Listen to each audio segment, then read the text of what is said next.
ഈശോ മിശിഹായെ സ്തുതിയായിരിക്കട്ടെ.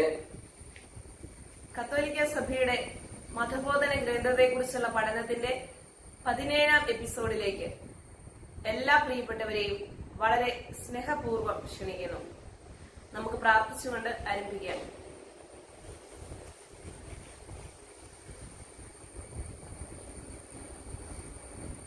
ഈശോയുടെ ഏറ്റവും പ്രിയപ്പെട്ടവരെ, ഒരിക്കൽ കൂടി നല്ല ദൈവം നമ്മളെ ഈ ശുശ്രൂഷയിലേക്ക് പ്രവേശിപ്പിച്ചിരിക്കുന്നു. അവിടുത്തെ വലിയ സ്നേഹവും കാരുണ്യവുമാണ് ഈ ശുശ്രൂഷയിലേക്ക് നമ്മളെ പ്രവേശിപ്പിച്ചിരിക്കുന്നത്. ഒത്തിരി നമുക്ക് നന്ദി പറയാം. കൂടുതലായി അവരെ സ്നേഹിക്കാൻ വേണ്ടി നമുക്ക് ആഗ്രഹിക്കാം. ഈ പഠനങ്ങളെല്ലാം പുറകിലുള്ളത് കുറച്ചുകൂടി അവിടുത്തെ അറിഞ്ഞ് സ്നേഹിച്ച് അവിടുത്തെ മഹത്വപ്പെടുത്തി അവിടുത്തോട് ചേരുക എന്നതാണല്ലോ. കഴിഞ്ഞ ദിവസം നമ്മൾ പെന്തക്കോസ്ത ആഘോഷിച്ചു. ഒരുങ്ങി പെന്തക്കോസ്തയിലേക്ക് പ്രവേശിച്ച് നമ്മൾ കൂടുതൽ ഉണർവോടുകൂടി അവിടുത്തെ സഭയിൽ ഈശോയ്ക്ക് സാക്ഷ്യം വഹിക്കണമെന്ന് നമ്മൾ ആഗ്രഹിക്കുന്നു.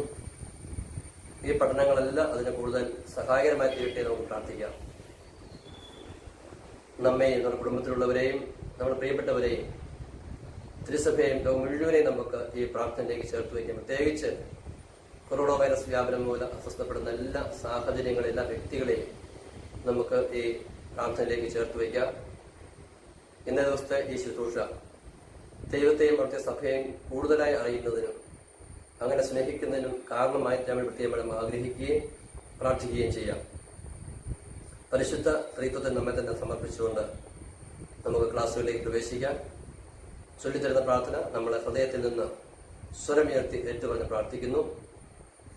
സ്നേഹപിതാവേ, അങ്ങ് എനിക്ക് വേണ്ടി നൽകിയ ഈശോ മിശിഹായെ, എന്റെ ഏക കർത്താവും ഏക ഗുരുവും ഏക ദൈവവും സർവസ്വവുമായി എന്റെ ഹൃദയത്തിലേക്ക് എന്റെ ജീവിതത്തിലേക്ക് ഞാൻ സ്വീകരിക്കുന്നു. സാത്താനെയും അവന്റെ എല്ലാവിധ ആഡംബരങ്ങളെയും അവന്റെ എല്ലാ തെറ്റായ പ്രബോധനങ്ങളെയും ഞാൻ വെറുത്തുപേക്ഷിക്കുന്നു. പിതാവേ, അവിടുത്തെ പരിശുദ്ധാത്മാവിനാൽ എന്നെ നിറയ്ക്കണമേ.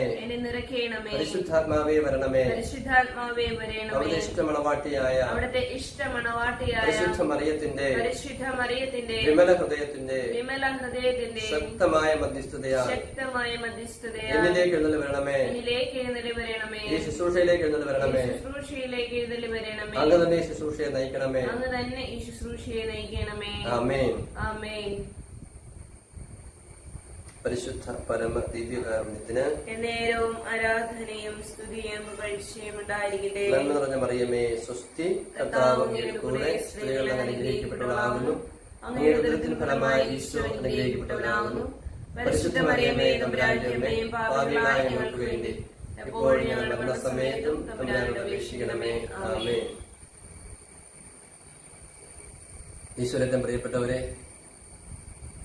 ചില പ്രത്യേക കാരണങ്ങൾ കൊണ്ട് ഈ എപ്പിസോഡ് അല്പം വൈകി. നമ്മൾ വീണ്ടും അടുത്ത എപ്പിസോഡിലേക്ക് വന്നിരിക്കുന്നു. കൂടുതലായിട്ട് ആളുകൾ ഈ എപ്പിസോഡ് കാണുന്നതായിട്ട് ഞങ്ങൾ അറിയുന്നുണ്ട്. ദൈവത്തെ മഹത്വപ്പെടുത്തുകയാണ്. എങ്കിലും തോന്നുന്നത് ഇത്രയും പേര് ഇതിലേക്ക് എത്തിയാൽ പോരാ. ഇത് കൂടുതലായിട്ട് വളരെ കൂടുതൽ ആളുകൾ ഇനിയും അറിയേണ്ടതുണ്ടെന്ന് തീർച്ചയായിട്ടും നമുക്ക് ബോധ്യപ്പെടുന്നുണ്ട്. കാരണം ചുറ്റുപാട് നമ്മൾ കാണുകയും കേൾക്കുകയും ചെയ്യുന്ന സാഹചര്യങ്ങൾ, പ്രത്യേകിച്ച് സഭയോടുള്ള സ്നേഹത്തിലും സഭാ പ്രബോധനങ്ങളൊക്കെ ആരംഭിച്ചിട്ട് ക്രമേണ സഭയ്ക്ക് വിരുദ്ധമായിട്ട് തന്നെ പ്രബോധനവും നിലപാടുകളൊക്കെ മാറുന്ന അവസ്ഥകൾ കൂടുതലായിട്ട് ഇപ്പോൾ സംഭവിക്കുന്നതായിട്ട് അറിയുന്നുണ്ട്. അത്തരമൊരു പശ്ചാത്തലത്തിൽ ഇതുപോലുള്ളൊരു പഠനം വളരെ അത്യാവശ്യമാണെന്ന് കരുതുകയാണ്. അതുകൊണ്ട് തന്നെ നിങ്ങളുമായിട്ട് ഏറ്റവും അടുത്ത വ്യക്തികളിലേക്ക്, നിങ്ങളുടെ മറ്റു ബന്ധുക്കളിലേക്ക്, സ്നേഹിതരിലേക്ക്, നിങ്ങളുടെ മറ്റു വാട്സപ്പ് കൂട്ടായ്മകളിലേക്ക്, ഫേസ്ബുക്ക് കൂട്ടായ്മ, അതിലേക്കെല്ലാം നിങ്ങൾ ഇത് ഷെയർ ചെയ്യാൻ വേണ്ടി ശ്രദ്ധിക്കുക. ഇതിന് നിങ്ങൾക്ക് തന്നെ മനസ്സിലാകുന്നത് പോലെ സഭയെയും ദൈവത്തെ സ്നേഹിക്കാനുള്ള നല്ലൊരു അവസരമാണല്ലോ ഇത്. അത് പൂർണ്ണമായിട്ടും പ്രയോജനപ്പെടുത്തുക. കൂടുതലായി അനേകര് സഭയെയും ഈശോയെയും കൂടുതലായിട്ട് അറിയുകയും സ്നേഹിക്കുകയും ചെയ്യട്ടെ. നമുക്ക് ഈ എപ്പിസോഡിലേക്ക് ക്ലാസ്സുകളിലേക്ക് വരാം. ഇന്ന് നമ്മൾ ഇത് ഖണ്ഡികകളിലേക്ക് എന്ന് പറയാം അല്ലേ? ഇന്ന് നമ്മൾ ചിന്തിക്കാൻ പോകുന്ന ഖണ്ഡിക 355 ഖണ്ഡിക മുതൽ 384 ഖണ്ഡിക വരെയാണ്. കഴിഞ്ഞ കുറെ ക്ലാസ്സുകളായിട്ട് നമ്മൾ വിശ്വാസ പ്രമാണത്തിന്റെ 1-ാം വകുപ്പിനെ കുറിച്ചായിരുന്നു ചിന്തിച്ചിരുന്നത്. സർവശക്തനായ പിതാവും ആകാശത്തിന്റെയും ഭൂമിയുടെയും സൃഷ്ടാവുമായ ദൈവത്തിൽ ഞാൻ വിശ്വസിക്കുന്നു. അതിലെ ഈ കഴിഞ്ഞ ക്ലാസ്സിൽ നമ്മൾ ചിന്തിച്ചത് ആകാശവും ഭൂമിയും എന്നീ 2 പ്രയോഗങ്ങളെ കുറിച്ചായിരുന്നു. ഈ ആകാശവും ഭൂമി എന്നീ 2 പ്രയോഗങ്ങൾ നമ്മൾ കഴിഞ്ഞ ക്ലാസ്സിൽ ചിന്തിച്ചപ്പോൾ അതിൽ പ്രധാനമായി നമ്മൾ കണ്ട കാര്യം മാലാഖമാരെ കുറിച്ചായിരുന്നു. മാലാഖമാരുമായിട്ടുള്ള ബന്ധം, അതായിരുന്നു ദൈവത്തിന് മാലാഖമാരുമായിട്ടുള്ള ബന്ധം, മാലാഖമാർക്ക് മനുഷ്യരുമായിട്ടുള്ള ബന്ധം എന്നീ കാര്യങ്ങളാണ് പ്രധാനമായും നമ്മൾ കണ്ടത്. ഇനി ഇന്നത്തെ ക്ലാസ്സിൽ നമ്മൾ ചിന്തിക്കാൻ പോകുന്നത് സൃഷ്ടി, അതായത് സൃഷ്ടിയായ മനുഷ്യൻ. നമ്മൾ നേരത്തെ കണ്ടത് സൃഷ്ടിയായ മാലാഖയെ കുറിച്ച് കണ്ടു. ദൈവത്തിന്റെ സൃഷ്ടിയായ മാലാഖയെ കുറിച്ച് കഴിഞ്ഞ ക്ലാസ്സിൽ ചിന്തിച്ചു. ഇന്നത്തെ ക്ലാസ്സിൽ ദൈവത്തിന്റെ സൃഷ്ടിയായ മനുഷ്യൻ, ആ കാര്യമാണ് ഇന്നത്തെ ക്ലാസ്സിൽ ചിന്തിക്കുന്നത്. 353 അല്ലേ? 355. ആദ്യമേ 355 ഖണ്ഡിക തന്നെ വായിക്കാം. ഖണ്ഡിക മനുഷ്യൻ എന്നാണ് ഹെഡിങ്. തൊണ്ടയ്ക്കല്പം പ്രശ്നമൊക്കെ ഉണ്ട്, നിങ്ങളത് കൃത്യമായിട്ട് ക്ഷമിക്കുക. സ്വരത്തിന്റെ വ്യതിയാനങ്ങൾക്ക്. ഓക്കെ. ദൈവം തന്റെ ഛായയിൽ മനുഷ്യനെ സൃഷ്ടിച്ചു. ദൈവത്തിന്റെ ഛായയിൽ അവിടുന്ന് അവനെ സൃഷ്ടിച്ചു. സ്ത്രീയും പുരുഷനുമായി അവരെ സൃഷ്ടിച്ചു. സൃഷ്ടികളുടെ ഇടയിൽ മനുഷ്യന് അതുല്യ സ്ഥാനമുണ്ട്. അവൻ ദൈവ ഛായയിലുള്ളവനാണ്. ഈ പറയുന്ന ഓരോ കാര്യങ്ങളും നമുക്കറിവുള്ള കാര്യമാണ്. അതിൽ ഓരോന്നും ഓരോ പോയിന്റുകളാണ്. ഒന്ന് വായിക്കാതെ ഓരോന്നും ഓരോ പോയിന്റുകളും. ദൈവം തന്റെ ഛായയിൽ മനുഷ്യനെ സൃഷ്ടിച്ചു. ദൈവം ആണ് മനുഷ്യനെ സൃഷ്ടിച്ചത്. ദൈവത്തിന്റെ ഛായയിലാണ് മനുഷ്യൻ സൃഷ്ടിക്കപ്പെട്ടിട്ടുള്ളത്. ദൈവത്തിന്റെ ഛായയിൽ അവിടുന്ന് അവനെ സൃഷ്ടിച്ചു. സ്ത്രീയും പുരുഷനുമായി അവരെ സൃഷ്ടിച്ചു. ഒന്ന് മനുഷ്യനെ സൃഷ്ടിക്കപ്പെട്ടു. ദൈവമാണ് അവനെ സൃഷ്ടിച്ചത്. ദൈവത്തിന്റെ ഛായയിലും സദസ്സിലുമാണ് മനുഷ്യൻ സൃഷ്ടിക്കപ്പെട്ടിട്ടുള്ളത്. ദൈവം സ്ത്രീയും പുരുഷനുമായിട്ടാണ് മനുഷ്യനെ സൃഷ്ടിച്ചിരിക്കുന്നത്. സൃഷ്ടികളുടെ ഇടയിൽ മനുഷ്യന് അതുല്യ സ്ഥാനമുണ്ട്. മറ്റു സൃഷ്ടികളെക്കാൾ അതുല്യമായ സ്ഥാനമാണ് മനുഷ്യനുള്ളത്. അവൻ ദൈവ ഛായയിലുള്ളവനാണ്. അവൻ ദൈവ ഛായയിലുള്ളവനാണ്. ഈ പറഞ്ഞ കാര്യങ്ങളെല്ലാം പ്രധാനപ്പെട്ട മനുഷ്യനുമായി ബന്ധപ്പെട്ട് അവന്റെ സൃഷ്ടികർമ്മവുമായി ബന്ധപ്പെട്ട് പ്രാധാന്യം അർഹിക്കുന്ന ചില ഘടകങ്ങളാണ്. ഓക്കെ. അത് 356 ഖണ്ഡിക. 356 ഖണ്ഡിക ദൈവഛായയിൽ എന്നാണ് ഹെഡിങ്. ദൃശ്യമായ സർവ്വ സൃഷ്ടികളുടെയും ഇടയിൽ തന്റെ സ്രഷ്ടാവിനെ അറിയുവാനും സ്നേഹിക്കുവാനും കഴിവുള്ളവൻ മനുഷ്യൻ മാത്രമാണ്. അതായത് എന്താ പറയാ, അനേകം സൃഷ്ടപ്രപഞ്ചം, അനേകം വൈവിധ്യമുള്ള സൃഷ്ടിജാലങ്ങള്, ഇത്രമാത്രം സൃഷ്ടിജാലങ്ങളുള്ളതിന്റെ ഇടയിൽ ദൈവത്തെ അറിയാനും സ്നേഹിക്കുവാനും കഴിവുള്ളവരായി സൃഷ്ടിക്കപ്പെട്ടിരിക്കുന്നത് മനുഷ്യൻ മാത്രമാണ്. അവിടെ അറിവ് എന്നുള്ളത് പ്രധാനമായിട്ട് സൂചിപ്പിക്കുന്നത് ഐക്യത്തെയാണ്. നമ്മൾ കേവലം ഒരു ബൗദ്ധികമായ അറിവ് മാത്രമല്ല, അതിനേക്കാളുപരി ഒന്നാകലിനെ കുറിച്ചും കൂടി സൂചിപ്പിക്കുകയാണ്. ദൈവ ഐക്യം, ആ സ്നേഹിക്കാനും ഐക്യപ്പെടാനും, സ്നേഹത്തിന് പൂർണ്ണതയാണ് ഐക്യം. അതിനുള്ള കഴിവ് നൽകപ്പെട്ടിരിക്കുന്നത് മനുഷ്യനെ മാത്രമാണ്. അതുകൊണ്ട് പറഞ്ഞ് വീണ്ടും സൂചിപ്പിക്കുന്നുണ്ട്. ലോക സൃഷ്ടികളിൽ മനുഷ്യനെ മാത്രമാണ് ദൈവം അവന് വേണ്ടി തന്നെ സൃഷ്ടിച്ചത്. അതായത് ദൈവം മനുഷ്യനെ സൃഷ്ടിച്ചത് ദൈവത്തിന് വേണ്ടിയാണ്. ദൈവത്തിന് വേണ്ടി സൃഷ്ടിക്കപ്പെട്ടിരിക്കുന്നത് മനുഷ്യൻ മാത്രമാണ്. ദൈവത്തിന് വേണ്ടി. ഇതെല്ലാം മനുഷ്യന്റെ ആ ഒരു മാഹാത്മ്യമാണ് സൂചിപ്പിക്കുന്നത്. ഉദാഹരണം നമ്മൾ കഴിഞ്ഞ ക്ലാസ്സിൽ പറഞ്ഞിരുന്നു, സൃഷ്ടി അതായത് മനുഷ്യന് വേണ്ടി സൃഷ്ടിക്കപ്പെട്ടതാണ് ബാക്കി ഭൂമിയിലെ സൃഷ്ടികളല്ല. മനുഷ്യനാകട്ടെ ദൈവത്തിന് വേണ്ടി സൃഷ്ടിക്കപ്പെട്ടത്. വീണ്ടും അടുത്തൊരു എപ്പിസോഡ് വരുന്നുണ്ട്. അതായത് നമുക്കറിയാം, രവീന്ദ്രനാഥ ടാഗോറിന്റെ കേട്ടിട്ടുണ്ട്, പേന ഒരിക്കലും കാണാതെ പോയി. അത് പേപ്പറൊക്കെ വലിയ വാർത്തയായിട്ട് വന്നു. നമ്മുടെ എത്ര പേന കാണാൻ പോയിട്ടുണ്ട് എന്നൊരു. അപ്പം വാസ്തവത്തില് പേനയുടെ വലിപ്പം കൊണ്ടല്ല, അതാരെഴുതി എന്നതുമായി ബന്ധപ്പെട്ടാണ്. അപ്പൊ നമ്മള് ആരാ സൃഷ്ടിക്കപ്പെട്ടു, ആരുടെ ഛായ സാഹസം സൃഷ്ടിക്കപ്പെട്ടു, നമ്മൾ ആർക്ക് വേണ്ടി സൃഷ്ടിക്കപ്പെട്ടു എന്നതൊക്കെയാണ് നമ്മുടെ മാഹാത്മ്യം വർദ്ധിപ്പിക്കുന്നത്. അതൊക്കെയാണ് സൂചിപ്പിക്കുന്നത്. ജ്ഞാനവും സ്നേഹവും വഴി ദൈവത്തിന്റെ ജീവനിൽ പങ്കുചേരാൻ വിളിക്കപ്പെട്ടത് മനുഷ്യൻ മാത്രമാണ്. അത് വളരെ വളരെ ഇതൊരു ചെറിയൊരു വാക്യമായിട്ടാണെങ്കിലും ഒത്തിരിയേറെ അർത്ഥതലങ്ങളുള്ള ഒരു വാക്കാണത്. ജ്ഞാനവും സ്നേഹവും വഴി ദൈവത്തോട് ഐക്യപ്പെടുക. നമ്മൾ പലപ്പോഴും പ്രാവശ്യം ഈ എപ്പിസോഡിൽ പറഞ്ഞിട്ടുണ്ട്, ദൈവം എന്നാൽ സത്യവും സ്നേഹവുമാണ്. ചിലർ ദൈവത്തോട് ഐക്യപ്പെടാൻ വേണ്ടി ശ്രമിക്കുന്നത് ജ്ഞാനം കൊണ്ട് മാത്രമാണ്, ദൈവത്തെക്കുറിച്ചുള്ള അറിവ് കൊണ്ട് മാത്രമാണ്. വിശ്വാസത്യങ്ങൾ അവർ പഠിക്കുന്നു, വിശ്വാസത്യങ്ങൾ പഠിപ്പിക്കുന്നു, അത് കൂടുതൽ കൂടുതൽ വിശകലനം ചെയ്യുന്നു. അങ്ങനെ ഈ ജ്ഞാനം കൊണ്ട് മാത്രം, അതൊരു വശം മാത്രമാണ്, ജ്ഞാനം കൊണ്ടും സ്നേഹം കൊണ്ടും. ഇനി സ്നേഹം കൊണ്ടും വെറുതെ ഒരു ഭക്തി അങ്ങനെയുള്ള വൈകാരികത മാത്രം പോരാ, ശരിയായ ജ്ഞാനവും ആവശ്യമുണ്ട്. ദൈവം സത്യവും സ്നേഹവുമാണ്. ബെഡിറ്റോപ്പ് പറയുന്ന ഒരു അഗാപ്പയും ലോഗോസുമാണ്. അതുകൊണ്ട് ദൈവത്തെക്കുറിച്ചുള്ള ശരിയായ ജ്ഞാനം നമ്മൾ നേടണം. ദൈവത്തെ നമ്മൾ തന്നെ സ്നേഹവും കൊണ്ട് നമ്മൾ ദൈവത്തോട് ഒന്നുചേരണം. അപ്പൊ നമ്മൾ സൃഷ്ടിക്കപ്പെട്ടിരിക്കുന്ന കാര്യങ്ങൾ പഠിപ്പിക്കുന്നത് തന്നെ ദൈവത്തെ അറിയാനും സ്നേഹിക്കാനും പഠിപ്പിക്കുന്നത്. ദൈവത്തെ അറിയാനും സ്നേഹിക്കാനും. അപ്പൊ ഇത് ഈ ജ്ഞാനവും സ്നേഹവും നമ്മൾ രണ്ടു വാക്കും വളരെ പ്രധാനപ്പെട്ടതാണ്. ബാക്കി വായിക്കാവേ. ഈ ലക്ഷ്യത്തെ പ്രതിയാണ് അവൻ സൃഷ്ടിക്കപ്പെട്ടത്. അവന്റെ മഹാത്മ്യത്തിന്റെ അടിസ്ഥാന കാരണവും ഇത് തന്നെ. പറഞ്ഞു കഴിഞ്ഞു എന്തുകൊണ്ടാണ് മനുഷ്യൻ മഹാത്മ്യമുള്ളതായിട്ട് ദൈവവുമായിട്ട് ബന്ധപ്പെടുത്തിയാണ്. അത് 357 ഖണ്ഡിക. ദൈവഛായയിലായിരിക്കുന്നതിനാൽ മനുഷ്യന് ഒരു വ്യക്തിയുടെ മഹാത്മ്യമുണ്ട്. അവൻ കേവലം ഒരു വസ്തുവല്ല, പ്രത്യുത ഒരു ആളാണ്. ദൈവം വ്യക്തിയായിരിക്കുന്നതുകൊണ്ട്, ദൈവത്തിന്റെ ഛായ സൃഷ്ടിക്കപ്പെട്ടിരിക്കുന്നതുകൊണ്ട് അവന് വസ്തുവല്ല, അവനും ഒരു വ്യക്തിയാണ്. വ്യക്തിയാണ് നമ്മൾ സ്നേഹിക്കുന്നത്. നീ ആ പാരഗ്രാഫിന്റെ തന്നെ അവസാനത്തെ സെന്റൻസും കൂടെ വായിക്കട്ടെ. തനിക്ക് പകരം മറ്റൊരു സൃഷ്ടിക്കും നൽകാൻ കഴിയാത്ത വിധത്തിലുള്ള വിശ്വാസത്തിന്റെയും സ്നേഹത്തിന്റെയും പ്രത്യുത്തരം അവിടത്തേക്ക് നൽകാൻ വേണ്ടിയാണ് ഇത്. ഇവിടെ ഒരു പ്രധാനപ്പെട്ട കാര്യം തൊട്ടുമുമ്പത്തെ കണിയെ പറഞ്ഞതാണ്. ദൈവത്തെ സ്നേഹിക്കാനും ദൈവത്തെ അറിയാനുമുള്ള കഴിവ് ദൈവം മനുഷ്യന് മാത്രമാണ് നൽകിയിരിക്കുന്നത്. മറ്റൊരു സൃഷ്ടിക്കാൻ കഴിവില്ല. നമ്മൾ ദൈവത്തെ സ്നേഹിക്കുക എന്ന് കഴിഞ്ഞു കഴിഞ്ഞാൽ അതിന് പകരം സ്നേഹിക്കാൻ വേണ്ടി മറ്റാരുമില്ല.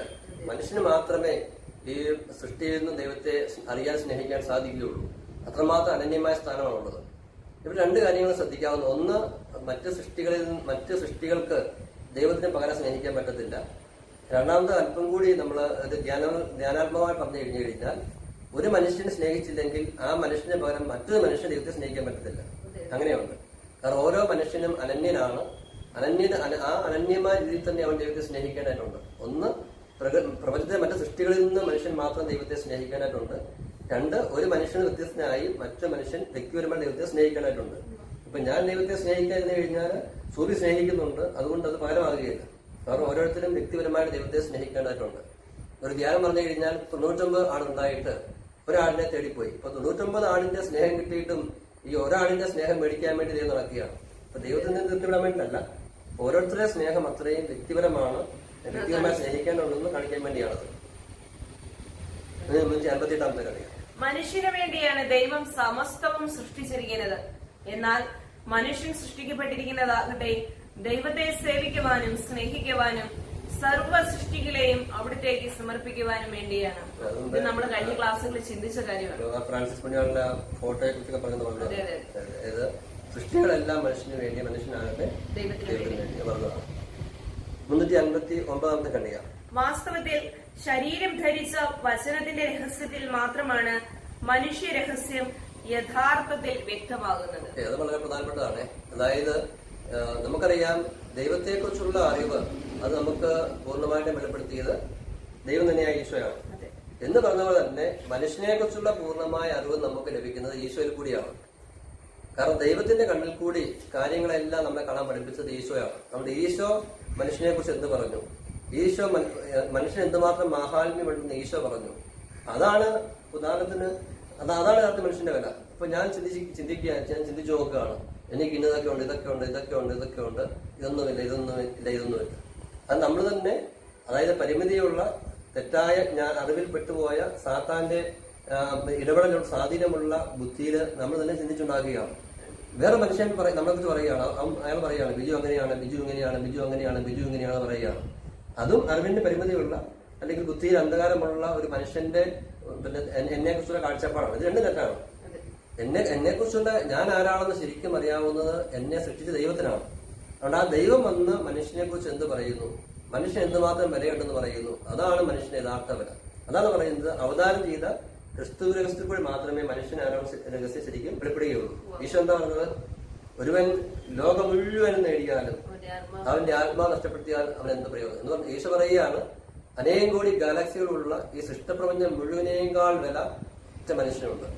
അപ്പോൾ ക്രിസ്തുവിൽ കൂടിയാണ് നമ്മുടെ വില പഠിക്കുന്നത്, മനുഷ്യൻ ആരാണ് നമ്മൾ പഠിക്കുന്നത്. അതാണ് കൃത്യമായിട്ട് കാറ്റഗിസം പഠിപ്പിക്കുന്നത്.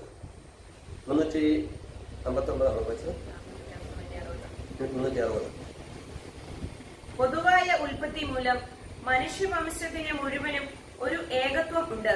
കാരണം ഭൂമുഖം മുഴുവൻ വ്യാപിച്ചു വസിക്കുവാൻ വേണ്ടി ദൈവം ഒരു പൂർവികനിൽ നിന്ന് എല്ലാ ജനപദങ്ങളെയും സൃഷ്ടിച്ചു. അതായത് ഒരു വ്യക്തിയിൽ നിന്നാണ്. നമുക്കറിയാം, ആദ്യമേ മനുഷ്യനാണ് ഉണ്ടായിരുന്നത്. ആ മനുഷ്യനിൽ നിന്നാണ് പിന്നീട് ഹവ്വ ഉണ്ടാകുന്നത്. അതിൽ നിന്നാണ് പിന്നീട് മനുഷ്യവർഗം മുഴുവൻ ഉണ്ടാകുന്നത്. അപ്പൊ ഒറ്റ വ്യക്തിയിൽ നിന്നാണ് മനുഷ്യവർഗം മുഴുവൻ എല്ലാം ഉണ്ടാകുന്നത്. ദൈവം ഒരു വ്യക്തിയെ സൃഷ്ടിച്ചു. ആ വ്യക്തിയിൽ രണ്ടായി, അല്ലെങ്കിൽ അത് ഹവ്വയായി. അവരിൽ നിന്നാണ് പിന്നെ മനുഷ്യവർഗം മുഴുവൻ സൃഷ്ടിക്കപ്പെട്ടിരിക്കുന്നത്. അതിന്റെ അർത്ഥം എന്താണ്? അതുകൊണ്ട് ഈ ഒന്നാമത്തെ വ്യക്തിയിൽ സംഭവിക്കുന്നതെല്ലാം ലോകം മുഴുവനെയും ബാധിക്കും. എന്ന് മാത്രമല്ല, ഒരു വ്യക്തിയിൽ നിന്ന് ഉണ്ടായിട്ടുള്ളതായതുകൊണ്ട് എന്താ സംഭവിക്കുന്നത്? ലോകത്തുള്ള സകല മനുഷ്യരും പരസ്പരം ഒരു ബന്ധമുള്ളവരാണ്. ഞാൻ കൃത്യമായിട്ട് അടുത്ത് വായിച്ചാണ്, കൃത്യമായിട്ട് ശ്രദ്ധിക്കണം. അതായത് കാലിക്കസിലെ വളരെ വിശദമായിട്ട് നമ്മൾ ആദത്തിൽ നിന്ന് മനുഷ്യവർഗം മുഴുവൻ സൃഷ്ടിക്കപ്പെട്ടിരിക്കുന്നതിനാൽ അത് മനുഷ്യവർഗത്തെ മുഴുവൻ എങ്ങനെ ബാധിക്കുന്നു എന്നുള്ളത് മനോഹരം പഠിപ്പിക്കുകയാണ്. വായിച്ചത് ദൈവത്തിൽ നിന്നുള്ള ഉൽപ്പത്തിയുടെ ഐക്യത്തിൽ മനുഷ്യവംശത്തെ കുറിച്ച് വിചിന്തനം ചെയ്യുവാൻ നമ്മെ പ്രചോദിപ്പിക്കുന്ന ദർശനം എത്ര ആശ്ചര്യവഹമാണ്.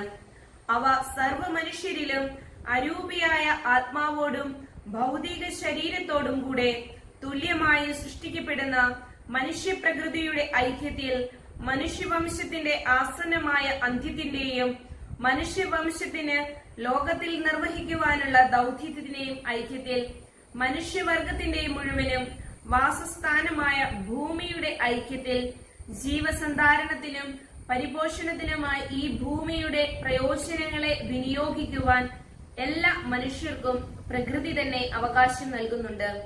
എല്ലാവർക്കും പൊതുവായ പ്രകൃത്യാതീത ലക്ഷ്യത്തിന്റെ ഐക്യത്തിൽ എല്ലാ മനുഷ്യരും ഉന്നം വയ്ക്കേണ്ട ദൈവം തന്നെയാണ് ഈ ലക്ഷ്യം.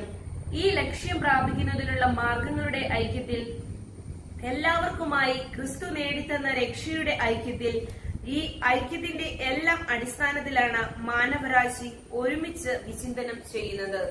വളരെ ലളിതമായിട്ട് പറഞ്ഞു കഴിഞ്ഞാൽ, ഒരു വ്യക്തിയിൽ നിന്ന് എല്ലാവരും സൃഷ്ടിക്കപ്പെട്ടു. ഒരു വ്യക്തി വഴി എല്ലാവരും പാപത്തിന് അധീനരായി. അതിനാൽ ഒരു വഴിയിൽ കൂടി തന്നെ എല്ലാവരും പുറത്തു പോയതുകൊണ്ട് ഒരു വഴിയിൽ കൂടി തന്നെ എല്ലാവരും രക്ഷയിലേക്ക് വരണം.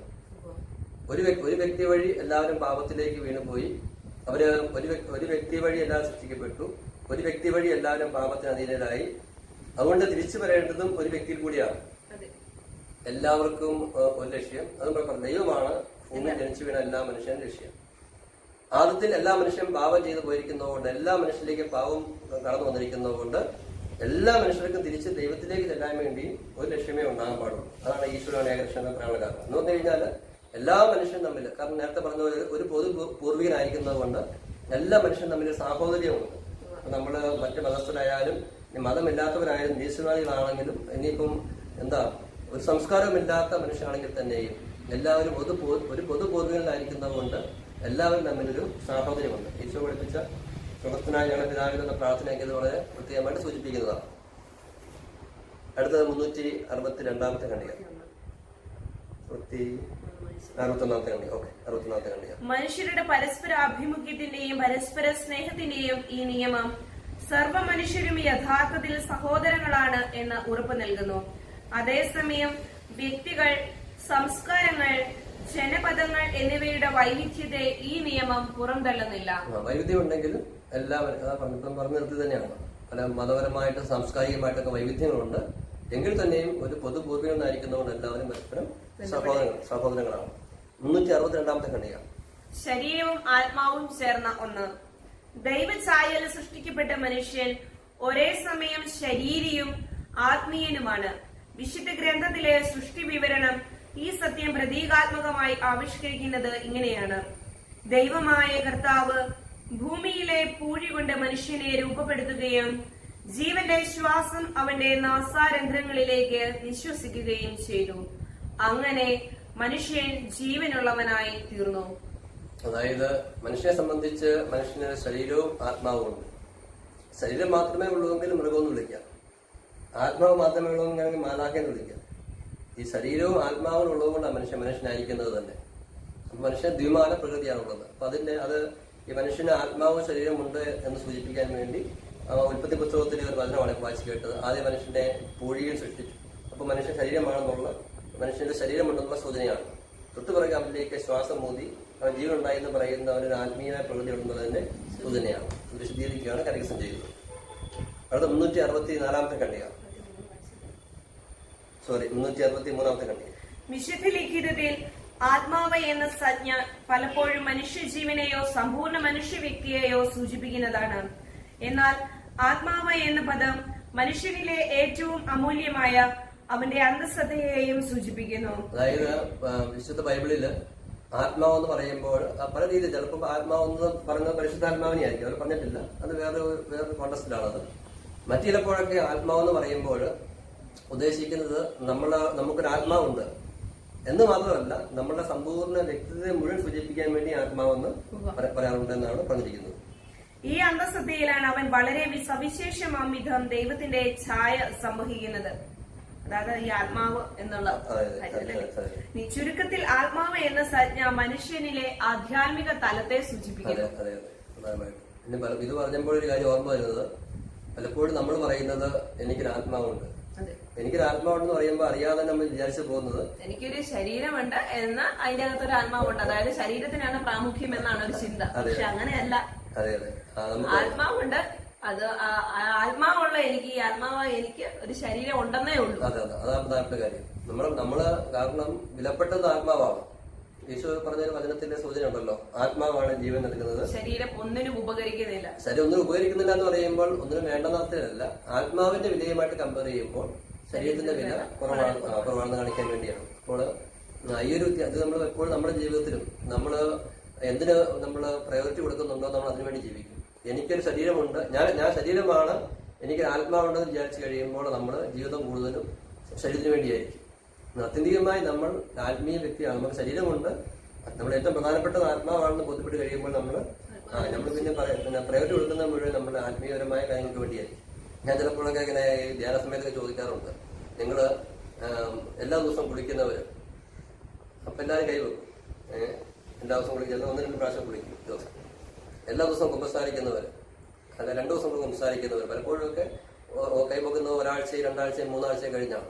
ഒരു ദിവസം 1-2 പ്രാവശ്യം കുളിക്കുന്നവർക്ക് ഒരു ദിവസം ഒന്നും കുമ്പസാരിക്കാൻ തോന്നുന്നില്ല, ആഴ്ചയിൽ ഒന്നുകൂടെ കുമ്പസാരിക്കാൻ തോന്നുന്നില്ല. സൂചിപ്പിക്കുന്നത് നമ്മൾ അറിയാതെ തന്നെ നമ്മളുടെ ശരീരത്തിനാണ്, നമ്മൾ ആത്മാവിനേക്കാൾ അനേകം മടങ്ങ് ശ്രദ്ധ. നമുക്ക് ചെറിയ പനി വന്നു കഴിയുമ്പോൾ, ചെറുതായിട്ട് നമ്മൾ വീണ് ചെറിയ മുറിവ് പറ്റി കഴിയുമ്പോഴൊക്കെ നമ്മൾ വളരെ ശ്രദ്ധയാണ് കാണിക്കുന്നത്. പക്ഷെ നമുക്ക് ആത്മാവിന് ചെറുതും വലുതുമായ എന്തെല്ലാം നമ്മൾ പാപത്തിൽ പെടുന്നു, നമ്മളെ ആത്മീയമായ സൗന്ദര്യം നഷ്ടപ്പെടുന്നു, അതൊന്നും പലപ്പോഴും നമ്മൾ അറിയുന്ന പോലുമില്ല. പ്രത്യേകിച്ച് ഇന്നലെ ഞാനൊരു ജെയിംസ് ക്ലിയാനിക്കിച്ചുമായിട്ടൊക്കെ സംസാരിച്ച സമയത്ത് ഞങ്ങൾ വിഷയം കുറച്ച് സംസാരിച്ച അച്ഛൻ പറയുന്നത് നമ്മൾ എന്തുമാത്രം അശ്രദ്ധ കാണിക്കുന്നുള്ളൂ. ഞാൻ സൂചിപ്പിക്കുന്നുണ്ട്, വാസ്തവത്തിൽ നമുക്ക് ധാർമ്മികമായ പ്രലോഭനം ഉണ്ടാകും നമ്മൾ അറിയുന്നുണ്ട് കുറച്ചൊക്കെ. കാരണം ധ്യാനങ്ങളെ കൂടി അല്ലെങ്കിൽ 10 കൽപ്പനയെക്കുറിച്ചൊക്കെ ഒരു ചിന്തയുള്ളതുകൊണ്ട് ആ കൽപ്പനയ്ക്ക് വിരുദ്ധമായിട്ട് എന്തെങ്കിലുമൊക്കെ സംഭവിച്ചു കഴിഞ്ഞാൽ നമുക്ക് പാവം നമുക്കറിയാം. അപ്പൊ ധ്യാനം കൂടി കഴിഞ്ഞപ്പോൾ കുറച്ചുകൂടി അഗാധമായ തരത്തില് കുറച്ചുകൂടി നമുക്ക് പാവങ്ങളെ കുറിച്ച് ബോധ്യപ്പെട്ടത് കൊണ്ട് അതിനെതിരെയുള്ള കാര്യം വരുമ്പോൾ പ്രലോഭനം നമുക്കറിയാം. പക്ഷെ വിശ്വാസപരമായ കാര്യങ്ങളെ കുറിച്ച് ഒന്നും അറിവില്ലാത്തതുകൊണ്ട്, കത്തോലിക്ക സഭയെക്കുറിച്ചോ സഭാസത്യങ്ങളെ കുറിച്ചോ അറിവില്ലാത്തതുകൊണ്ട് വിശ്വാസപരമായ പ്രലോഭനം ഉണ്ടെന്ന് അറിയുന്ന പോലുമില്ല. അപ്പൊ നമ്മൾ ഈ എപ്പോഴും ഒരു ലൗകികം അല്ല ശാരീരികമായ മണ്ഡലങ്ങളിൽ മാത്രം ശ്രദ്ധിക്കുന്നത് കൊണ്ട് വലിയ വലിയ ആത്മീയമായ കാര്യങ്ങൾ ഉണ്ടാകുന്ന അജ്ഞതയും വീഴ്ചയും നമ്മൾ അറിയുന്ന പോലും ഇല്ല എന്നുള്ളത് വലിയൊരു അപകടകരമായ അവസ്ഥയാണ്. ഓക്കെ, നമുക്ക് തന്നെ 364 അല്ലേ? ബാക്കി പോകാം. 364. മനുഷ്യ ശരീരം ദൈവഛായയുടെ മഹാത്മ്യത്തിൽ പങ്കുചേരുന്നു. അത് മനുഷ്യന്റെ ശരീരമാകുന്നത് അമൂർത്തമായ ആത്മാവിനാൽ സജീവമാക്കപ്പെടുന്നത് മൂലമാണ്. ക്രിസ്തു ഗാത്രത്തിൽ പരിശുദ്ധാത്മാവിന്റെ ആലയമായി തീരുവാൻ നിയോഗിക്കപ്പെട്ടിരിക്കുന്നത് സമ്പൂർണ്ണ മനുഷ്യ വ്യക്തിയാണ്. ശരീരവും ആത്മാവും ചേർന്നവനെങ്കിലും മനുഷ്യൻ ഒരു ഏകത്വമാണ്. ശരീരിയായിരിക്കുന്നതിലൂടെ മനുഷ്യൻ ഭൗതിക പ്രപഞ്ചത്തിലെ പദാർത്ഥങ്ങളെയെല്ലാം തന്നിൽ സംഗ്രഹിക്കുന്നു. അവനിലൂടെ അവയെല്ലാം ഗുണപൂർണതയുടെ ഔന്നിത്യത്തിലേക്ക് നയിക്കപ്പെടുകയാണ്. സൃഷ്ടാവിനെ സ്വമേധയാ പുകഴ്ത്തുവാൻ അവ അങ്ങനെ യോഗ്യമായി തീരുന്നു. ഇക്കാരണത്താൽ മനുഷ്യൻ തന്റെ ശാരീരിക ജീവനെ നിന്ദിക്കാൻ പാടില്ല. ദൈവം ശരീരത്തെ സൃഷ്ടിച്ചു, അന്തിമ ദിവസം അതിനെ അവിടുന്ന് ഉയർപ്പിക്കും. ഇക്കാരണത്താൽ മനുഷ്യൻ തന്റെ ശരീരത്തെ നല്ലതും ബഹുമാനാർഹവുമായി പരിഗണിക്കണം. കണ്ടോ, അതായത് നമ്മുടെ ശരീരം പ്രധാനപ്പെട്ടതാണെന്ന് പറയുകയാണ്. അപ്പൊ ഇവിടെ പറയുന്നത് ആത്മാവിന്റെ പ്രാധാന്യം നമ്മുടെ ശരീരത്തെ കൂടുതൽ അവഗണിക്കാൻ വേണ്ടി പാടില്ല. ഇപ്പൊ ഉദാഹരണത്തിന് കത്തോലിക്ക ആധ്യാത്മികതയിൽ നമ്മൾ തപശ്ചര്യകളൊക്കെ പരിത്യാഗങ്ങളൊക്കെ അനുഷ്ഠിക്കാറുണ്ട്. അപ്പം ഇതേക്കുറിച്ച് ശരിയ അറിവില്ലാത്ത ആൾക്കാർ വിചാരിക്കുന്നത് എന്തിനാ ശരീരത്തെ പീഡിപ്പിക്കുന്നത്. നമ്മള് നമുക്ക് ഇപ്പം കറിയൊക്കെ വെക്കാൻ വേണ്ടി നമ്മൾ തേങ്ങ ഉപയോഗിക്കാറുണ്ട്. തേങ്ങ എടുക്കാൻ വേണ്ടി നമ്മൾ ചിരട്ട പൊട്ടിക്കാറുണ്ട്. നമ്മൾ ചിരട്ട പൊട്ടിക്കാൻ വേണ്ടിയല്ല നമുക്കറിയാം, പിന്നെ തേങ്ങ എടുക്കാൻ വേണ്ടിയാണ്. തേങ്ങ എടുക്കാനുള്ള ശ്രമത്തിൽ ചിരട്ട പൊട്ടി പോവുകയാണ് എന്ന് പറഞ്ഞ പോലെ തന്നെ നമ്മൾ ആത്മാവിനെ വിശുദ്ധീകരിക്കാൻ വേണ്ടി ശ്രമിക്കുന്ന സമയത്ത് നമ്മുടെ ശരീരത്തിൽ ചില പരിത്യാഗത്തിൻ്റെതായ ചില അടയാളങ്ങൾ സംഭവിക്കുന്നു. നമ്മുടെ ശരീരത്തെ പീഡിപ്പിക്കുന്നത് അതിനും തെറ്റാണ്. കാരണം ശരീരം ദൈവത്തിൽ സൃഷ്ടിയായിരിക്കുന്നതുകൊണ്ട് അത് നന്മയായിരിക്കുന്നതുകൊണ്ടും തെറ്റാണ്. പക്ഷേ നമ്മൾ ആത്മാവിനെ സ്വതന്ത്രമാക്കാൻ വേണ്ടിയും വിശുദ്ധീകരിക്കാൻ വേണ്ടി ശ്രമിക്കുന്ന സമയത്ത് ശരീരത്തിൽ ചില വേദനകളും അസ്വസ്ഥതകളും ഉണ്ടാകും. അത് ആവശ്യമാണ്. കാരണം അങ്ങനെ ഉണ്ടാകുന്ന വഴിയായിട്ടാണ് നമ്മളുടെ ശരീരവും ഒരു മഹത്വീകരിക്കുന്ന അവസ്ഥയിലേക്ക് വളരുന്നത്. നമ്മൾ ഇവിടെ കാര്യം പഠിപ്പിക്കുകയാണ്, ശരീരം ദൈവത്തിൽ സൃഷ്ടിയായിരിക്കുന്നതുകൊണ്ടും അത് നമ്മുടെ ആത്മാവിന്റെ ദൈവത്തിന്റെ ആലയമായിരിക്കുന്നതുകൊണ്ടും നമ്മളതിനെ വളരെ ഗൗരവമുള്ളതായിട്ട് കണക്കാക്കണം. നമ്മളതിനെ വിശുദ്ധിയിൽ കാത്തു സൂക്ഷിക്കണം, വൃത്തിയിൽ കാത്തു സൂക്ഷിക്കണം, ബഹുമാനവും കാത്തു സൂക്ഷിക്കണം. അപ്പൊ നമ്മുടെ സഭയോടൊക്കെ നമ്മുടെ ആഘോഷം നടത്തുന്ന കാരണം കൊണ്ടാണ്. അപ്പൊ ശരീരത്തിന്റെ ഒരു മാഹാത്മ്യം കാണിക്കാൻ വേണ്ടിയും ദൈവത്തിന്റെ ആലയമായിട്ട് ശരീരം വർദ്ധിച്ചു എന്ന് കാണിക്കാൻ വേണ്ടിയും പിന്നെ ദൈവപുത്രൻ തന്നെ ഈ ഭൂമിയിൽ നിന്ന് ശരീരം സ്വീകരിച്ചു എന്നത് തന്നെ നമ്മുടെ ശരീരത്തിന്റെ ഒരു മാഹാത്മ്യം എടുത്തു കാണിക്കുന്നതാണ്. അപ്പൊ അതായത് വിശുദ്ധിയിലും വൃത്തിയിലും വളരെ ബഹുമാനത്തിലും ഒക്കെ നമ്മൾ നമ്മുടെ ശരീരത്തെ കാത്തു സൂക്ഷിക്കുന്നത് പഠിപ്പിക്കുകയാണ്. കാരണം ഒരു നന്മ ശരീരത്തിനുണ്ട്. ആ നന്മ പ്രധാനമായിട്ട് ദൈവം സൃഷ്ടിച്ചു എന്നതുകൊണ്ടും ദൈവത്തെ നമ്മുടെ ഉള്ളിൽ നമ്മൾ ഈ ശരീരത്തിൽ വഹിക്കുന്നു എന്നുകൊണ്ടാണ്, ദൈവത്തിന് ആലയമായിട്ട് തീരുന്നു എന്നുകൊണ്ടും ആളുകൾ പറയുകയാണ്. ആത്മാവിനെ ശരീരത്തിന്റെ രൂപം എന്ന് വിളിക്കത്തക്ക വിധം ആത്മശരീരങ്ങൾ തമ്മിലുള്ള ഐക്യം ഗാഢമാണ്. അതായത് അമൂർത്തമായ ഈ ആത്മാവ് നിമിത്തമാണ് മൂർധ ശരീരം സജീവമായി മനുഷ്യന്റെ ശരീരമായി തീരുന്നത്. മനുഷ്യനിലെ ആത്മാവും മൂർധ ശരീരവും രണ്ട് പ്രകൃതികളെ കൂട്ടിയോജിപ്പിച്ച് ഒന്നിച്ച് നിർത്തിയിരിക്കുന്നതല്ല. പ്രത്യുത അവയുടെ സംയോജന ഫലമായി ഈ ഏക പ്രകൃതി രൂപമെടുത്തിരിക്കുന്നതാണ്. അതായത് മനുഷ്യന് ആത്മാവ് ശരീരം കൂടി ഉള്ളത് കൊണ്ട് അവനെ മനുഷ്യൻ എന്ന് വിളിക്കുന്നു. അപ്പൊ നമ്മൾ ആത്മാവ് ശരീരം എന്ന് പറയുമ്പോൾ ഈ രണ്ട് സംഭവങ്ങൾ കൂട്ടി വെച്ചിട്ട് യോജിപ്പിക്കുന്ന രീതിയിൽ മിക്സ് ചെയ്ത് വെച്ചിരിക്കുന്ന രീതിയിലല്ലത്. ഇത് ഒരുമിച്ച് ചേർന്നുള്ള ഒന്നിനെയാണ് നമ്മൾ മനുഷ്യവ്യക്തിയുടെ ഒരുമിച്ച് ചേർന്നതിനെ നമ്മൾ ഒരു രണ്ട് വ്യത്യസ്തമായ രണ്ട് കാര്യങ്ങൾ അതിനെ ചേർത്ത് വെച്ചിരിക്കുന്ന കാണാതെ തന്നെ ഒരുമിച്ച് നിൽക്കുന്ന, ഒന്നായി നിൽക്കുന്ന, ഐക്യപ്പെട്ട് നിൽക്കുന്ന ഒരു യാഥാർത്ഥ്യമായിട്ട്. ഇപ്പൊ ഈശോയില് ദൈവത്വം മനുഷ്യത്വം ഉണ്ടായിരുന്നു, സമ്മതിച്ചിരിക്കുകയല്ലേ എന്ന് പറഞ്ഞതുപോലെ തന്നെ നമ്മളിത് ഒരാത്മാവും ശരീരവും നമ്മളിൽ ഇങ്ങനെ നിൽക്കുകയാണ്. അതിന് നമുക്ക് ഒരിക്കലും വേർതിരിക്കാൻ പറ്റുകയില്ല. അതുപോലെ ഒന്നായി നിൽക്കുന്ന ഒരു യാഥാർത്ഥ്യമാണ്. അപ്പൊ അത് സൂചിപ്പിക്കാം. അത് അങ്ങനെ ഈ രണ്ടും കൂടെ ഒരുമിച്ച് ചേർന്ന് നിൽക്കുന്നു എന്നുള്ളതുകൊണ്ടാണ് മനുഷ്യനെ വിളിക്കുന്നത്. അതാണ് അതിന്റെ വ്യക്തിത്വം നമ്മുടെ ഏകദേശം പഠിപ്പിക്കുകയാണ്. അടുത്ത കണിക 366 കണിക. ഇനി അമൂർത്തമായ ഓരോ മനുഷ്യാത്മാവും ദൈവത്താൽ നേരിട്ട് സൃഷ്ടിക്കപ്പെട്ടതാണ്. അത് മാതാപിതാക്കന്മാരാൽ ഉൽപ്പാദിപ്പിക്കപ്പെട്ടതല്ല. മനുഷ്യാത്മാവ് അനശ്വരമാണ് എന്നാണ് സഭ പഠിപ്പിക്കുന്നത്. മരണത്തോടെ ശരീരത്തിൽ നിന്ന് വേർപിരിയുമ്പോഴും ആത്മാവ് നശിക്കുന്നില്ല. അന്തിമോദ്ധാനത്തിൽ അത് ശരീരവുമായി സംയോജിക്കും. ഇത് വളരെ മനോഹരം, എല്ലാം നല്ല പ്രബോധനങ്ങളാണ്. ഇത് പഠിപ്പിക്കുകയാണ്, ഭൂമിയിൽ ജനിച്ചു വീഴുന്ന ഓരോ മനുഷ്യനും ദൈവത്താൽ സൃഷ്ടിക്കപ്പെട്ടതാണ്. ഓരോ ആത്മാവും ദൈവത്താൽ സൃഷ്ടിക്കപ്പെട്ടതാണ്. ഇതെടുത്തു പറയാനുള്ള കാരണം എന്താണ്? നമ്മൾ നോക്കുമ്പോൾ ഒരു ഭാര്യയും ഭർത്താവിൽ നിന്ന് ഒരു കുഞ്ഞ് ജനിക്കുന്നു. അപ്പോൾ സ്വാഭാവികമായിട്ട് നമ്മളുടെ മാനുഷികമായ ചിന്തയിലും നമ്മുടെ ബുദ്ധിയിലും നമുക്ക് തോന്നുന്നത് ഇവരിൽ നിന്ന് ജനിച്ചു അല്ലെങ്കിൽ ഇവരുടെയാണ് നമുക്ക് തോന്നുന്നത്. പക്ഷേ സ്ത്രീയിൽ നിന്നും പുരുഷനിൽ നിന്നും ഒരു ശരീരം ലഭിക്കുന്നു.